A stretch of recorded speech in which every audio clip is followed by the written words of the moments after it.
Welcome to the official Jets podcast. We are presented by WynnBET. Betting is a team sport. Bet together at WynnBET. Eric Allen alongside Leger Douzable. Dooz, how was your bye? What bye, man? I don't get bye weeks, man. We work around here. I won't get a bye, like Baldy said, until probably February, even though technically I didn't work Sunday for the first time. I started to work Friday and Saturday.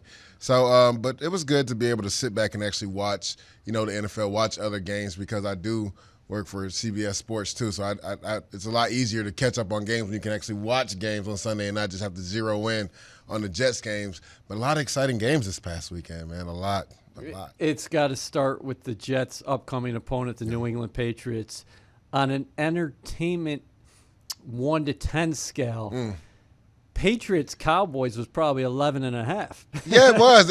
And the thing is, the game was close, right? Went to overtime, but a lot of self-inflicted wounds by the Cowboys. Like that game, and we talked about this on the other show, like the disparity in yardage was out of this world, right? I believe it was like 576 to 3-something.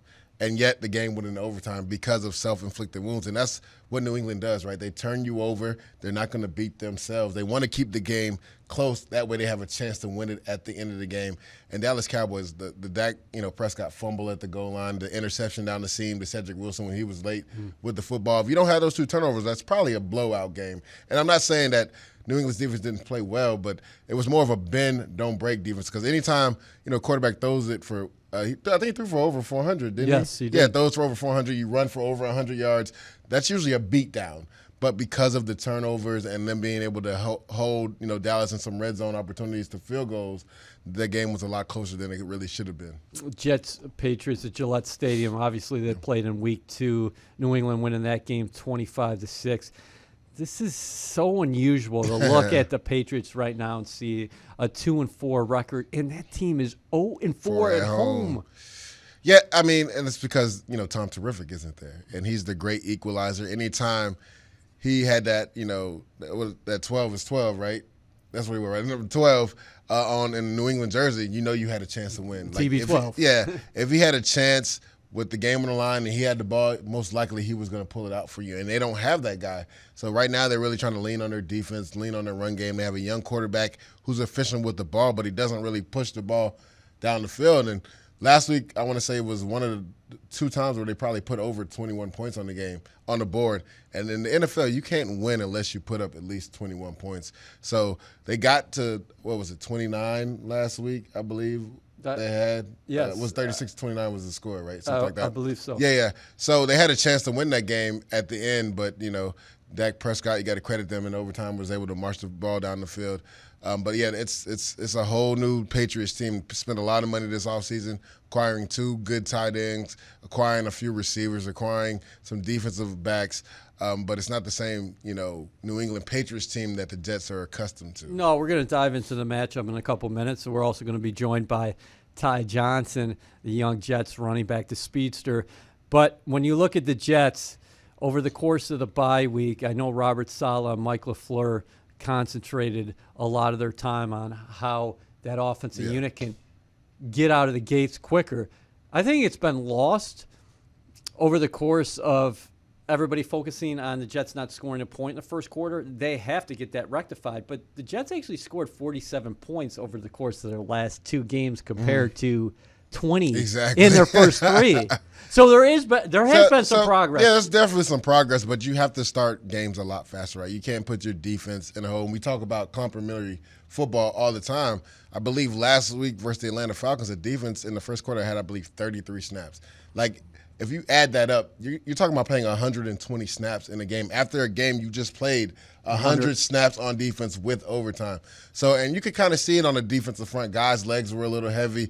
Me and Bart talked about this off camera, that when, C.J. Mosley was going on some blitzes, he seemed like he didn't have the energy or like the quick twitch that he's had the first couple of weeks. And that's because you can tell that defense is starting to wear down. So you have to start fast because, one, you want to play complementary football, but you also help your defense, right? You don't have them out there for 30-plus plays in the first quarter because that has them gassed at the end of the game when you need the defensive line to get after the quarterback or you need a big run stop to get off the field. So you got to start fast, and I know that's something they've really harped on, and I know a lot of people may not like the bye coming as early as it came, but I think that can help the Jets as far as self-scouting, seeing what we can do, what plays can we put together to jumpstart this offense. That way it starts a lot faster in games. Robert Saleh talked about helping the body clocks. What can you do in terms of switching things up at practice? Yeah, and this is something that me and you kind of talked about, and I think what he might do is some coaches actually put their pads on Thursday because they want more days in between the last time you played with pads on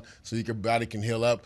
But he might, move the pads to Wednesday. That's something that Rex Ryan did when I was here. We did the pads Wednesday. That way you were fresher going into the game. Another thing that he could potentially do is, some teams do a walkthrough in the morning and practice in the afternoon. He could switch it up and do practice in the morning, and then you go over your mistakes in a walkthrough in the afternoon. That way, also, you're getting the physical, nature out of the way early. Your body has time to recover. You can do all your regen stuff and be more fresher when the game comes Sunday. So those are certain little subtle things that I think Robert Saleh might try to tweak to help, give his team an advantage going into Sunday versus the Patriots. The official Jets podcast is presented by WynnBET.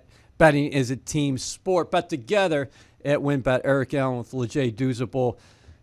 Offensively, Elijah Moore was dynamic during training camp. Yeah. He was the SEC's top receiver last season. Jets obviously have high hopes for this guy. Been kind of a slow start for him. How can they get more involved? Because that's going to no pun intended. That's going to change the way everything looks. Yeah, and the thing is, when he was at Ole Miss, Eric, he was a Weapon X. So that's what the Jets essentially have to do with him here. Like, you have to move him all over the place, put him in the slot sometimes. That's where he really flourished at Ole Miss. And then put him in bunch sets. Have him run some shallow crossers. Use that speed and that quickness, right? That way you can get some rub routes, get guys off level, and you get Elijah Moore in space. And then so you can there are certain things you can scheme up. Yeah, there's just certain to get things him the ball. just to get him the ball. Yeah. And you see teams do it all the time. Like Devontae Adams and Green Bay, they move him around, they put him in motion to see what defenses are doing. Then sometimes they put him in the slot, sometimes they put him outside. But they give him space, that way he can operate because they know that the bracket and the double team is coming. But if you get him on the motion and get him in space, then it's harder for teams to really clamp on him and bracket him. That's why Aaron Rodgers is able to find him so many times at pivotal points in the game. You also can give Elijah Moore some end arounds, right? Some reverses and also some speed sweeps. And even at Ole Miss, he took the ball out of the backfield at the running back position. So I wouldn't even mind on some like third downs, lining him up next to Zach Wilson in the gun formation. That way you have a mismatch. It's either going to be a safety or a linebacker on him one-on-one. That way you get this guy in space because he's very dynamic with the ball in his hand in the open space. Robert Saleh likes what he's seeing on both sides of the line of scrimmage. What do you say? Let's start with the offensive line. Pass protection, everybody was concerned where the Jets were headed after week 1 in Carolina. It's taken a totally different turn. And then speak to the run game. Yeah, so let's talk about the pass protection. I know after week 1, everybody was worried about it because Zach Wilson was getting beat up and battered. But since then, they've done a really good job of protecting Zach Wilson. I remember last week versus the Atlanta Falcons, there was times where Zach wasn't touched for 4 or 5 seconds, and you usually don't get that in the NFL. And even the Tennessee Titans game, there was a lot of times, besides Harold Landry, and they were giving some exotic looks, him being the off-ball linebacker and blitzing sometimes. But besides that, there was times where Zach Wilson was not getting touched at all. And there was, I know he had the 2 quote-unquote off-platform throws. The one to Keelan Cole was where he escaped to the right. The one to Corey Davis for the touchdown versus the Titans, that was already a called bootleg. So he was already running to the right already. So they've done a really good job of protecting them, and that's something they're going to have to continue to do. And that's without Mekhi Becton, Without too. Mekhi Becton. And I know you love what you've seen from Vera Tucker. Oh, and Vera Tucker, to me, played his best game last week versus the Atlanta Falcons, just moving guys out of the way, being able to climb up to the second level and get to a guy like Deion Jones, the linebacker. But we talked about how it's going to take time for his O-line to gel, right? And now that we see this, they've been together, 5 weeks now, and I guess 6 if you count the bye.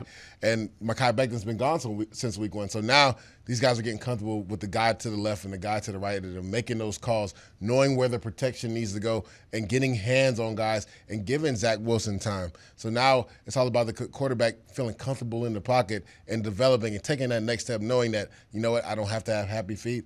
I can trust my O-line. They're protecting me. Now I can go through my reads and make the pivotal throws. What about the run game? You really like what you saw versus the New England Patriots in, what was it, week 2? It was week 2. Week 2, We'll they see the ran for rematch over, Sunday. 150 yards. And that's something they got to get back to going. Since that game, they haven't been able to really establish some runs. And granted, the Jets have a rookie quarterback, so teams have been stacking the box. So you still have to run the ball just to keep teams honest. But I think this week they'll get back on track after the bye, self-scouting themselves, seeing which runs the offensive line likes to run and which runs they've had successful with against a 3-4 team. I think they'll be successful, especially in this zone scheme versus the New England Patriots. Now, the thing about Bill Belichick is you saw him week 1, so he might change everything up. He might not go 3-down lineman. He might go 4-down lineman, right? And then have Jamie Collins as the hang linebacker. So you just got to be prepared for that. But at the end of the day, it's all about the communication between the O-line, knowing where to climb in the second level, being on a string together and working together, having the guy to the right and left of yours back, and when it's time to pass protect, knowing not to get on different levels because that's what defensive linemen want to do, especially when they're running twist games. Matt Judon is a guy that's rushing at a high level, but besides him, that's the real one threat on the defensive line for the New England Patriots that they got to take care of. Yeah, and we're going to dive into the matchup even deeper. Yeah. You got to watch out for J.C. Jackson, that defensive backfield. We know that. Can you talk about the dynamic of scripting plays? Yeah. Like, say an offensive coordinator scripts 15 plays, but what challenge is presented when you face a guy like Belichick where you script these bunch of plays that you like and you practice throughout the week and you come out on Sunday and then Belichick throws something at totally you different that you haven't seen. So that's where you have to figure out, do I stay on my script or now do I get into the game calling and it's like a test match. Depending on the personnel he has on the field, what do I call? And as a coach, you have to realize maybe you get to play 6 or 7 and you're like, well, this isn't working, especially if you go 3 and out twice. It's time for me to get in the flow of the game. I see what they're doing. Let me counter this by doing this. Like, we came out thinking they were going to go 3-down linemen. Now they have 4-down linemen. So maybe instead of the zone and stretch, maybe we run a little bit more counter or power, to mitigate that. So it's all about, we talk about complementary football, but it's also a complementary when you talk about what you have scripted for your first 15 and what the defensive coach is showing you, or where the offensive coach on the other side is showing you and how to get off of that. But on defense, you don't really have a scripted because you're calling your defense based off the personnel. So on offense, you have a 15-play script, and you have plays based off personnel, but you kind of stick to your script, and you might switch things up a little bit. But when you realize that, okay, the top 15 I had, he's kind of got answers for those. It's time, I don't want to say go off platform, but it's time to realize, well, this is the look they're giving me, and I think this play will work better with this. So let me get off the script and get into the flow of the game. It's fascinating because the Jets and Patriots are going to be done here after Week 7, and the Jets have not played any other AFC Eastern club. Let's get to Jets running back Ty Johnson right now. WynnBET is now live in New Jersey, and they're bringing the excitement of Wynn Las Vegas to online sports betting. Get in on all your favorite teams, players, and sports, from boosted parlays to live in-game odds on every major sport. They have what you need to win. Sign up today to receive a special offer, risk-free $500 sports bet. Download the WynnBET app now or visit WYNNBet.com to start winning. WynnBET, an official sportsbook and gaming partner of the New York Jets. Offer subject to change. Terms and conditions at WynnBET.com. Must be 21 or older and present in New Jersey. If you or someone you know has a gambling problem, call 1-800-270-7117. Ty, thank you so much for joining us today. What did you do on your bye week? Went back to Cumberland, Maryland. First things first was, love up on my dogs. I have a purebred golden retriever and a husky, St. Bernard husky mix. Just loving on them and, gave the family a hug and, just spent time with them. And really just was working on my cars, went to my nephew's Pee-wee game, flag football, and then I went to my uncle's high school game. He was coaching. So, just a little bit everywhere, just chilling, relaxing, worked out here and there, watched some games. That was, kept it real low key. Hey, a lot of family time. You don't have any dogs up here in the New Jersey area? No, I did last year, but, for like camp and then like the traveling because of London and the away games, I was like, I'm going to keep them home for a little bit with my mom, but I'm going to bring it back up here hopefully next week. So we'll see how it goes. Okay, good. Yeah. I'd be lost without my dog. Oh man, it's miserable. It's like, you come home and you got someone that like, excited to see you, giving you some love and everything. I was like, man, I need my pup up here. Always excited to see it, dudes, because your wife might not be happy, and sometimes your daughter might not be happy. Was your dog always gonna be happy? Yeah, that dog's So always gonna be heavy.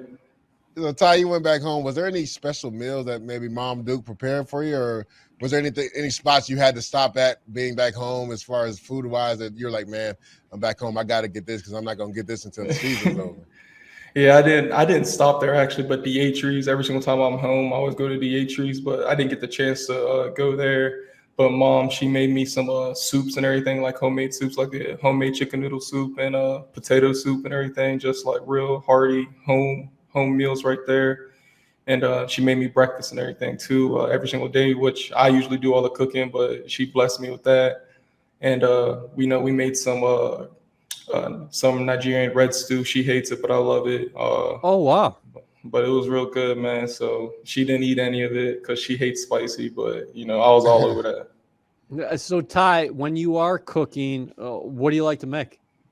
The Nigerian red stew for sure. I like making a nice chicken parm. Fillet the chicken, butterfly cut it. Breadcrumbs, all that.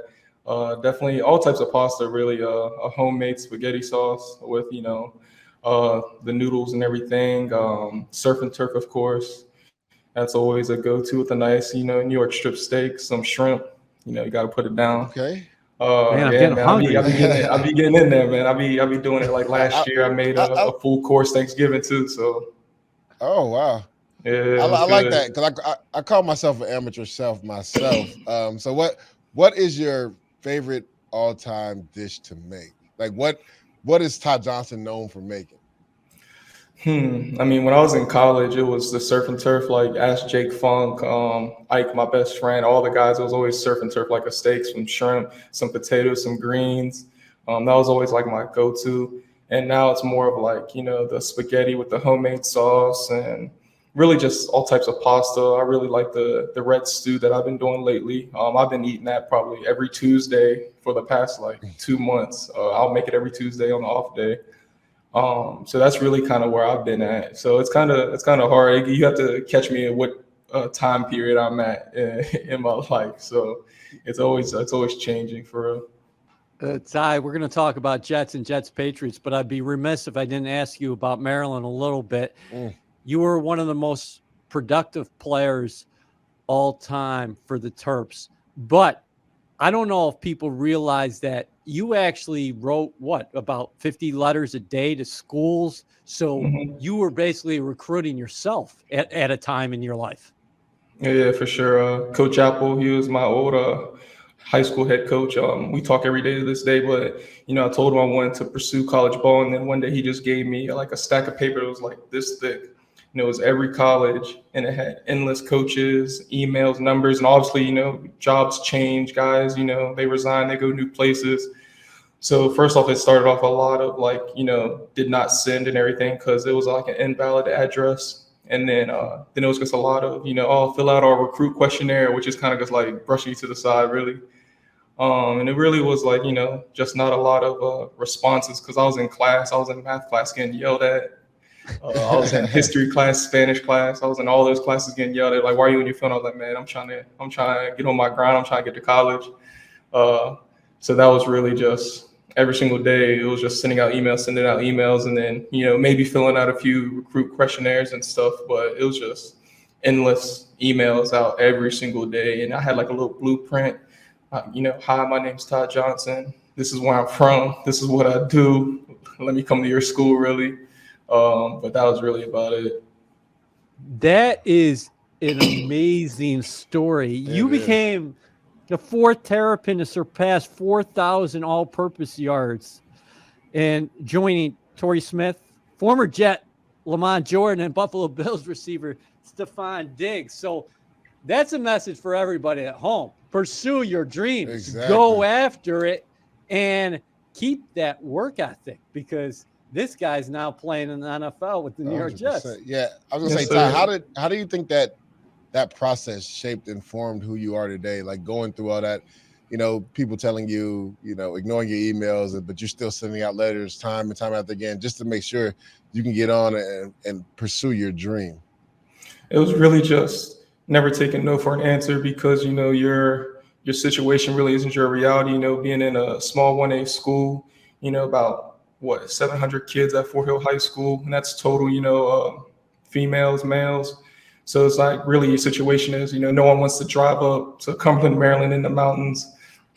Sorry about that. Drive up in the mountains and see you because you come from a small school. The competition, you could say it's whatever. We still was whooping people winning, so I don't care what anyone says.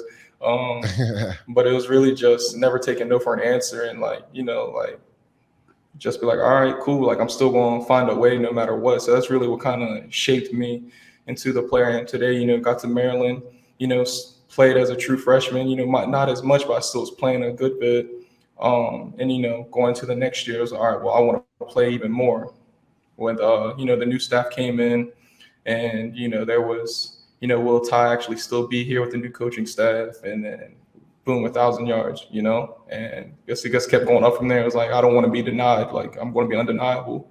So that's really just been the mindset that if you put your mind to it and you really want something, you really can go get it. You can manifest it and speak into existence and get after it. Yeah, it's a great story. Do you feel at home now here with the Jets after what happened early on in your career with Detroit? You find yourself on waivers, they pick you up, you start producing last season. Your first carry, you sprung for like 25 yards against Miami. And then this year, you're part of the regular rotation now. Yeah, I feel, at home, but, you can't be too content really because there's always work to be done. There's always guys out there that are even hungrier than the guy that's, on the roster and everything. So it's really just, yeah, I'm glad that I have, somewhat of a home, but, you never know because this is the NFL, things change every day, things happen. And, it's just really been never being content, never being too high, never too low. Just keep working, head down, keep working, keep plugging away step by step. And just, you want for the best and keep moving forward. That's really it. Ty, I've been saying this since training camp. I really loved your running style. I thought you should be RB1, even though it has been running back by committee. Just talk about your running style because you're able to do a little bit of everything. Catch the ball out of the backfield. You get downhill, one cut, play, and then even run with some physicality. So just talk about, your running style and how it fits with this Jets offense.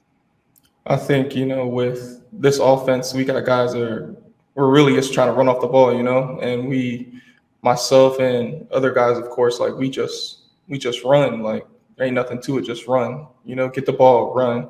And, the coaches definitely, they challenged me to be, patient but violent and whatnot, other than trying to find the perfect hole. I think if it was the first preseason game, it was like a 3rd and 2 maybe.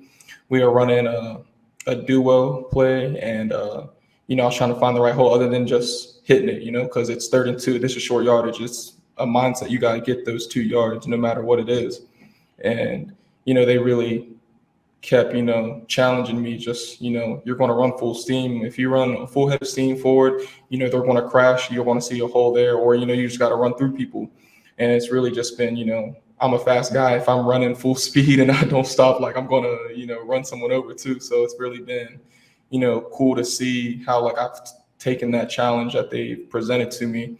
And then also, just working on my routes and working on, reading the different fronts, the defenses. If it's a 42 nickel and, they got the B gap covered and we're running to that side. Okay, what am I looking at? Because certain things, that's picking things up that, the coaches are putting out there, and also what I've learned from, the guys in the past, like the Frank Gores and the Kerryon Johnsons in Detroit, AP, all those guys. So it's really been cool to see how my running style has been changing over the past few years, and, with a little bit more physicality this year more than ever. So it's been really cool. Do you think that's one of the keys for you guys as a whole over the course of the next 12 games is to get that run game on track? We saw it in week 2 against the Patriots with more than 150 yards, of course. And you saw glimpses of it in London. You scored a touchdown against the Falcons, as did Michael Carter. Michael Carter scored touchdowns on the ground in each of the past 2 weeks. So there are little signs, I think, and the pass protection's been good as well. Do you think that you put it on your guys like a responsibility and emphasis that, hey, if we get it going on the ground, everything else will follow? Oh, for sure. It's complementary football at the end of the day. If the run game's going good, the pass game's going to be going good. If the pass game's going good, the run game's going to be going good. So I really think, the running backs as a whole, as a unit, we take responsibility in. If it's blocked up, we need explosive. If it's not blocked up, we still need to get positive yards. So I think, the run, it always falls on the run game no matter what team it is. I don't care who you are or what team you're at, what your scheme, like it's always a run game at the end of the day that, helps push forward the, time of possession of the game and also, get the drives going too, especially when, you're in third and short and everything like that. You need that extra first down to get the drive moving. So I think it all always falls down to the run game, really. Ty, I know Coach Saleh has really harped on and some of the players of starting fast on offense. What are some of the things coming out of this bye that you guys think you can do to jumpstart that offense? That way you guys are starting a lot faster in games. Coach Saleh laid out a plan for us this week, and it's really good, just with how we go on our practice with certain, certain drills and certain periods, certain team periods throughout the day. So I think, once we execute those throughout this whole week, it's definitely going to show when we go into the game. And, it's really just having the plan laid out. All right, it's known, you said it, we're kind of starting slower in the first quarter, and then we really get to play some ball in the second half when we're gelling, we're moving forward really well. So I think, it's all going to be down to getting the drive started and, prolonging those drives as well. And, following the plan that Coach Saleh presented to us and everything as well. Ty, at college, you returned kickoffs for touchdowns at both the Big House and the Horseshoe. What do you think about Tevin Coleman for the first time in his NFL career getting out there against Atlanta and having a 65-yard kickoff return? Dog. That's all I got to say. It was a dog, man. Like I told him, it was I forget who. It was funny because I think it was Jamal Agnew. He posted something on his IG, I think the day before. And he was just like, if you're a returner, like you're a punt return or kick returner, like you got to tell yourself you do not care about your life because you're running full speed into a whole bunch of guys.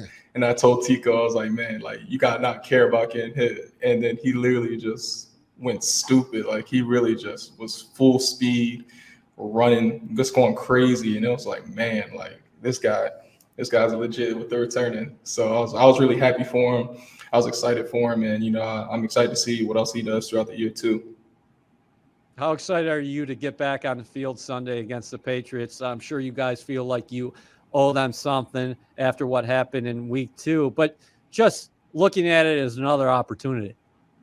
Yeah, it's definitely another opportunity, of course, but, you said it too, week 2, we had some good things going on that whole game. So, I think a lot of guys are just excited to get back on the field tomorrow and really get this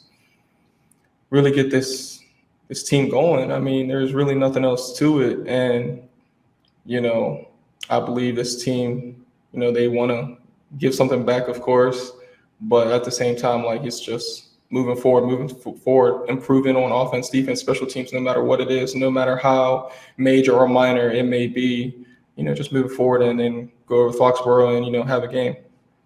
Final question. You are running more violent. We've seen that. But let's go back to your high school days. Is it true? 4.28 in the 40? Yeah, we'll see about that. I mean, not anymore, I don't think, but yeah, we definitely hit that and everything. So, I mean, it's hand time. But you're still sub 4.4. Oh, of course. Of course. Of course. But it was hand time. So every single time I was like, oh, it's hand time, people were like, oh, it's really this or that. So I'm like, man, all right, whatever. I know I'm running. That's all I know. So I always just like, all right, I gotta shrug it off because if I say, oh, was it laser hand time? I'm just like, it's hand time. But yeah, man, it was some hand time 40s right there, a little fast. Whatever people may say. Hey, Ty, we really appreciate your time. Great catching up. Oh, thank you for having me.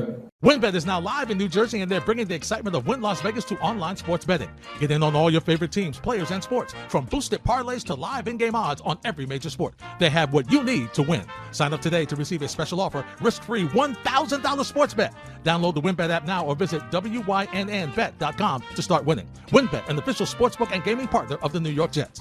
Offer subject to change. Terms and conditions at wynnbet.com. Must be 21 or older and present in New Jersey. If you or someone you know has a gambling problem, call 1-800-270-7117. Good stuff from Ty Johnson there. Remember, review, rate, subscribe.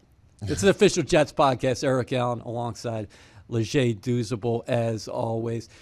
Leger, what do you think a young player, the Jets have so many rookies right now, thinks of Jets-Patriots when they hear about it? Because I've been part of this organization since 2001. You played here for a number of years, and was part of a rivalry. Heated rivalry. Yeah, where it felt different. Where I'm not minimizing the importance of this game because it is a divisional matchup, game, but for sure. these guys, they don't get it. Right? they don't get it. And it's because it's a different Patriots team, right? When I played here, it was against Tom Brady, Bill Belichick, Rex Ryan. You know there was no love lost there. Those guys really couldn't stand each other. And then you know the history between Belichick and the Jets. Yeah. So all that came into account. But, you know, with this new wave of Jet players and new wave of Patriot players, honestly, there hasn't been a lot of turnover. Now there's still a few guys there. McCourty's still there. Hightower's still there. J.C. Jackson's been there the last 4 years. But he wasn't there when it was like real nitty gritty Jets versus Patriots. Yeah. So I think it's just a different flow to the game, and I think Tom Brady leaving had a lot to do with that as far as the heated rivalry. And it's not the same. I felt like every pregame versus those guys, there was always something. There was a scuffle, my God! And then even during the game, there was a scuffle or something because when I was playing with the Jets, we just could not stand them. And rightfully so, they felt like they owned the division and owned us because they did win a division so many times. So there was a time where you just couldn't stand those guys. You couldn't wait to play them and beat them. And the times I was here, I believe every year but 1 year I was here, we split with them each season. So it was always a dogfight. And you don't want to say some of that, luster for the game has left because of, Tom Brady leaving and Rex Ryan leaving and so many other, like Edelman not being there. So, but a little of that, passion has left that, and I would love to see that come back because there's nothing like playing divisional games, man. You know what it is. Like, the easiest way to get to the playoffs is to win your division. So, it's all out war when you play somebody in your division. Yeah. Listen, I'll never forget being at Gillette Stadium, and the Jets had lost the game. Nick Folk missed a field goal, a long field. Yeah. That was a Thursday night game, right? Yes. Yeah. Okay, so back in the day, we're doing a television show, and typically we'd sit Rex down in studio during the week, and that would air on Sunday. But since you played Thursday night, you got him after the game. Rex was so fired up, Leger. Yeah. I'll tell you what, we're in the hallway, and there were guys. At first, he said he wasn't going to do the interview. And Rex is the nicest guy you'll ever come across. 100%. You know that. Yeah, oh, my God. Just a charming man who's different that week, who's great with his time, who goes out of his way to make you feel comfortable. Yeah. But at first, he said he wasn't going to do it. He told one of our PR guys, I'm not going to do it. Then he came out, slammed the door, and said, we're going to do it now. And I'm out in the hallway with a microphone and with Chris Ubbins, who is a long-time Jet here. Yeah. And so we're waiting for him. I'm getting a little bit nervous. Then there were a couple guys. We're doing the interview in a hallway. So we're in the center of a hallway in the stadium after he had done his post-game press conference. And you got a couple of security guys who started walking behind us. And Rex said, no, they can wait. And Rex is a big man. Yeah. And people are fooled by his smile and his charm and his humor. But when Rex is fired up, he's fired up. Oh, he's ready to go. It's different. So these guys walked back. They were scared. And then I did the interview. And that was one of the most fearful times of my life. He was so ready to go, Leger. Oh, man. Yeah, that game came down to the wire, I believe. two of our offensive linemen might have got kicked out of that game. I think Willie Yes, Colon you're and, right and about DeBrigger. It was, for one, it was a monsoon that game too, so it was downpour, torrential downpour. We lost a close fought game, and you said that Nick Folk missed the kick at the end of the game, so we felt like we had them on the ropes right where we wanted. I think it was a close game too, only like 13-10 or 14-10 or something like that. It was things weren't going your way early in the season, Yeah. but you always rise to the occasion when the Patriots were on the schedule. No matter what our record is that week, you was going to get the best out of everybody in that locker room because and I don't know if it was Rex building it up to us like for so many years, like these guys don't respect you. So I literally felt like going to they had no respect for us. Would he say that to you guys? He, pretty much is what he would say. He was like, yeah, these guys have no respect for you. They feel like they own you. And you can kind of tell us how they felt a lot of times because they've won the division so many times. Right. So, like, it became a thing where I, like, really despised the Patriots. Like, I couldn't – even when I went to Buffalo that year after being here for 4 years, like, when we played them, it was go time. I could not stand that team, bro. So, and after a while, I think I talked to Calvin Pace. He was like, dude, bro, why do you – I was like, bro, I don't know what it is. Maybe Rex got it in my head that – this team is a team that just don't respect us. And he was like, well, if you look at it from their point of view, like they do beat us every year. And this was like after like he had retired, but I was still playing in the game. And I was like, damn, I didn't think about it that way. And I was like, man, maybe I shouldn't hate these dudes like that. But like during the season, and I hated them. I couldn't stand Has them. it left you? Yeah, I think now as a broadcaster it has. Yeah. It took about 2 or 3 years, I'm not going to lie. Like, to this day, I still can't stand the Patriots. Right. But I don't have that deep-seated hate that I had when I was a player. Right, because the Jets and the Patriots share a lot of things in common right now. If you're really looking at it. Yeah. Yeah, they've got the coach who's been there 20-plus years, and the Jets have a head coach who's been here 5 games so far. But they're both transitioning with rookie 100%, quarterbacks. 100%. So it's a whole new – and I think that's probably why I don't have the – I want to say hate because I hate is such a strong word. But I don't have, like, the anger that I feel towards them anymore because it is a transition for them. They're in the same kind of transition that the Jets are in right now as far as starting from the ground up, new quarterback, brought in a whole bunch of new free agents. So this is not the Patriot team we're accustomed to seeing year in and year out. The offensive line is pretty good, but it's been banged up this year. Trent Brown has yet to play a game for them, and when they won the Super Bowl, he was one of the main reasons why when they won it a few years ago, also in Tom Brady and that defense being there. But Isaiah Wynn struggled, had some injuries. So the offensive line, even Shaq Mason's been banged up a little bit for them. So it's not the same team that, I quote-unquote played. A lot of new different players there. So, like I said, once I became a broadcaster, some of that left me. And, I don't have no ill will to them. I'm still going to, put on for the Jets and hope the Jets come out with a victory Sunday.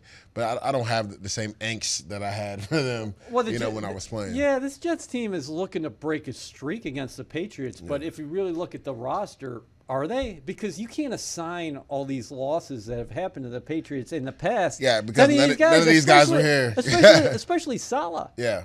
He wasn't here. And if you look at the roster, it's compiled of mostly players in year 1 and year 2. So, exactly. You can give a few of the players the losses from last year and then the one what lost this year, but you can't give them the losses for the last 5 or 6 years because a lot of these players, most of these players weren't here. What Marcus May is like the oldest tenured player. Yeah, and he's in his 5th year. He's in his 5th year. So, what's the message? What's the message from Salah though about divisional games to the guys? Well, it has to be like this is the easiest way. For one, this is a stepping stone to see where you're at in the division, to line yourself up in the division. 2, the easiest way to win and get into the playoffs is to win divisional games. So if you want a route to potentially go to the playoffs, and we're not saying whether the Jets make the playoffs this year or not, but just to set that formula is never going to change. Yeah, just to set that standard, you have to know. If you want to go to the playoffs, the easiest way is to win your division games because that's how you get into the playoffs. Zach Wilson going to be under the spotlight after what happened in week 2 with the 4 interceptions, his toughest performance to date. And you said the Patriots are a chameleon, so we don't know what they're going to throw at him defensively. If you're Wilson this week, or you looking at it from your broadcasting lens and your player perspective, put that all together, what do you want to see from him? Well, from Zach, first of all, if you're Zach Wilson, you want to start off with the run game. You want that to be your best friend this week because you had success in week 2 versus them. Now, like you just said, they're chameleons. We might see something totally different on defense. But I think Bill Belichick trusts his secondary enough where you're still going to see a lot of man coverage, and you'll probably see some cover one. And he had success bracketing Corey Davis because I know Zach Wilson came out and said he's not targeting him every time on purpose. That's where the read goes. But teams have generally in the first 5 weeks bracketed Corey Davis, and that's when Wilson has struggled. If you look at the Denver game, if you look at the New England game, anytime Davis has been bracketed, it has not been good when Zach Wilson just went to him with the football. Yeah. So you have to get him some easy throws. I talked about this. Put the receivers in the bunch set, get some rub routes, get some shallow crosses, and then get the ball in this kid's hands quick. Like some RPOs would be really good. Also, some bootlegs would be really good where you can dump it off to a tight end or a receiver coming back around on the backfield for like 5 yards, just so you stay ahere of the sticks. You got to make hay on first and second down, right? Because even if you look at even if you look at last week against the Cowboys were not converting on third down. No, they weren't. That's the thing. And this defense is so good on third down because you're going to get so many different looks from Bill Belichick and his defense. And one time it'll look like all-out blitz cover zero. The next time it'll look like cover zero, but it'll be zone. They'll drop into a zone. So you have to know that. You have to stay in third and manageable. You cannot be in third and long. And then also you have to stay away from J.C. Jackson, man. When it's second and long, third and long, and I know players have pride. They're like, I can play with anybody. No, just stay away from the kid. Like, he's playing at a different level. Dak Prescott, who's probably in MVP running, he's probably number 3 or 4 on the list. He had no success versus J.C. Jackson, specifically on third down, targeting Amari Cooper. So I'm not saying Zach Wilson is not going to be a really good quarterback, but just to be honest, he's not where Dak Prescott is right now. So if he's struggling, that's fair. If he's struggling going to him on third and second and long, you most likely are going to struggle because J.C. Jackson is just playing at a different level right now. You mentioned before the Patriots having struggles to score the football. We know that. Mac Jones, have you seen development and growth from him in between week 2 and what you saw against the Cowboys? I would say yes. I would say he's pushing the ball slightly more down the field. He's still not throwing it 30 yards down the field. I mean, he had the one big pass play to Kendrick Bourne. Safety just did a horrible job right there. You think he closed his eyes? I don't know what he was doing because it looked like Trayvon Diggs was playing inside leverage, which means the safety had outside leverage in cover 1. Right. And he just whiffed on the hit. But the thing is, if he just goes and attacks the football, it's most likely an interception, and the game is over. But that was just a mishap. Trayvon Diggs took the blame for it, which he probably shouldn't have, but that's a good teammate. And that was their first explosive play of the season as far as throwing the ball down the field. Now, he did have a good pitch and catch to Aguilar earlier in the game, and that's the guy they really want to try to get the ball to down the field, but he even had a few drops. So he's been synonymous with dropping the football.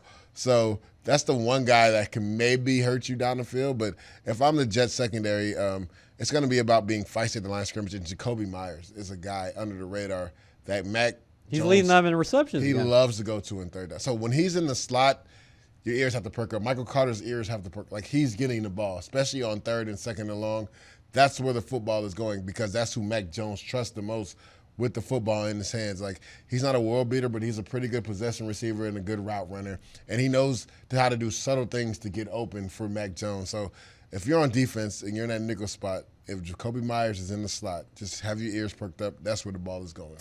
On paper, I like this matchup for the Jets because you think the defensive line can play a lot better than they did in London. Maybe they had heavy legs. Yeah, for sure. We saw them do a lot of good things in that first matchup. And like you mentioned before, this is not a team that is throwing the ball down the field. This young Jets secondary comes up, plays very physical.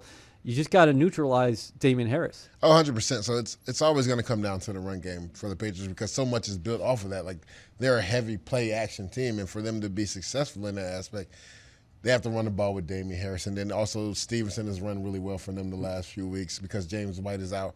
And another thing I meant to mention is Mac Jones, right? Finding the backs out of the backfield.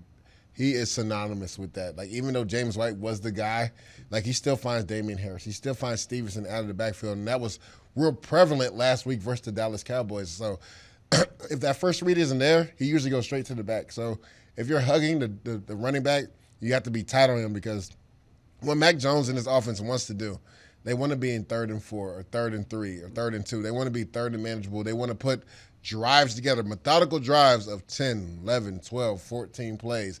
And you have to do really good on first and second down if you're the Jets defense. Stopping the run because you know Damian Harris is going to run physical. You got to have them in 2nd and 8 or 2nd and 9, and then you got to have them in 3rd and 8 and 3rd and 9.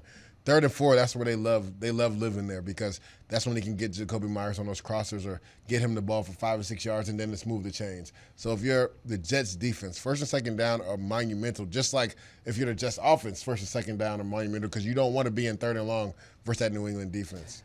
Listen, 3 guys in the spotlight for the Jets this week. Bottom line, Zach Wilson, you got to protect the football. We know that because that score got out of hand, and that game was not out of hand at all in week 2. Yeah. Elijah Moore, because the Jets want to get him going. He just provides a different dynamic offensively. And you mentioned it before. Watch MC2. Yeah. Watch Michael Carter in the slot because he's got a key. It's a key position every week, but more against specifically this team, this week. Yeah. I wanted to get your thoughts here. Peter King's been covering the National Football League 38 seasons. He said he's never seen a class of quarterbacks as good as this one, mentioning Kyler Murray, Josh Allen, Dak Prescott, Lamar Jackson, Tom Brady, Aaron Rodgers, Justin Herbert, Patrick Mahomes, Matt Stafford, Kirk Cousins, Derek Carr, Joe Burrow. What do you think? Would you agree with that? I don't think he's lying, man. The NFL's in good hands for the foreseeable future because a lot of those guys on that list are either 25 or 26 and under if you talk about Young Bucks. Yeah, Kyler Murray, Joe Burrow, Josh Allen, Lamar Jackson. I think all those guys are 25 and under, so they're not even in the prime of their career yet. So you're talking about those guys being around for the next 10 to 14 years, and I didn't even say Justin Herbert. He's on that list too. So this is a special time in the NFL because honestly, with this last group that came in, and they could develop to be really good, but a lot of those guys you named on that list were really good as rookies. Yep. So you knew, besides Josh Allen and Patrick Mahomes didn't play his rookie year, so you knew that, the ceiling wasn't there for those guys. I mean, Kyler Murray has some mishap rookie years, but you knew how dynamic he could be with his arm and his leg, and we're seeing that in year 3 this year. Is the front runner for the MVP. So you have to love where the NFL is at the quarterback position, and coming up in this year's draft class, I don't know who's going to be the number 1 quarterback. I know a lot of people thought it was Rattler, but he might have to end up transferring because or coming out in the draft, and who knows where he would land. That's what I'm saying. But I don't think there's any way he comes out because if you lose your position in college, what are NFL scouts going to think? Yeah. You got to go out there and prove it. And then people thought it was Sam Howell, and he's had an up and down year. Granted, a lot of his weapons are in the NFL now. Michael Carter being one of them here with the New York Jets. Yep. But if you're supposed to be a top-tier quarterback, you're supposed to elevate your team. You see what Lamar Jackson is doing in Baltimore with all the injuries he's had. So you have to be able to elevate your team if you want to be a franchise quarterback when injuries do happen. And that's why you're excited if you're a Jets fan, because you get an opportunity to watch Zach Wilson grow, develop, experience new things over the course of these last 12 games. Because we always knew what was on tap for the Jets, that, hey, listen, this was not going to be a smooth ride along the way. It is a process. And Wilson, listen, that's what you want to see from the Jets. Good, sound football down the stretch, but you want to see he doesn't have to be one of these 12. He's just got to show signs of momentum here in his rookie year. Yeah. Progress. We just want to see progress from Zach Wilson in this offense, and we want to see him come start out fast, right? And we talked about this, right? You can't make the same mistakes and get better. So that's where we want to see with this young group and this young football team. Them not making the same mistakes and taking a step forward, right? On defense, situational football, knowing what teams are trying to do to you in certain situations. On offense, starting fast, establishing the run game, and then Zach Wilson making the pivotal throws when the game is on the line, making the easy and pivotal throws look routine. And I want to end on this. The Jets are still looking for that elusive first interception of the year. Jeff Ulbrich had a great explanation saying that we play man so much that maybe it's a little bit more difficult to get those picks where you don't have the zone eyes. Do you switch things up at times? And he does. I'm not saying he doesn't switch the coverages, but specifically I think he was talking more third down. Yeah, and I think they actually should have did that last week. If you talk about Matt Ryan, a consummate veteran who's played at the high level, I believe won an MVP 1 year too. He knows exactly where to go with the football. So he's watched film, right? He knows on third down the Jets like to go man coverage, so I know how to attack them and how to get the ball out. That way it nullifies the pass rush from the defensive line. So I felt like last week, and he started doing this a little bit too late, after that first series, which is nonsense, personal foul that kept the Atlanta Falcons on the field. That's right. But that's for another time. After that first series, I would have been going man coverage on first and second down and then going some zone on third down just to switch things up. Because Matt Ryan did a really good job of spreading everybody out, having Kyle Pitts go out, and realizing, okay, I got man coverage right here. I know where to go with the football. But that happens when you're playing a veteran-type quarterback. Now, this week's a little different. You're playing a rookie quarterback. There's some things you maybe can do to confuse him, but you have to be able to switch things up. And, I like going man on third down when you can heat it up, especially if you got corners that have been able to be feisty and fight with receivers, especially this group of receivers New England has. Nobody really scares you on film or on paper right now. So I don't mind it, but switch some things up. Go man first and second down, and maybe get a safety in the box for the run game, and then on third down, let your guys up front hunt, and then go some zone. Yeah, I love what Jeff Albrecht has done for the Jets here during the first 5 games as defensive coordinator. That unit's played awfully well. Now, can the Jets put it all together and play complementary football for 4 quarters? We're about to find out Sunday in New England. For Leger Douzable, I'm Eric Allen. We'll see you next week.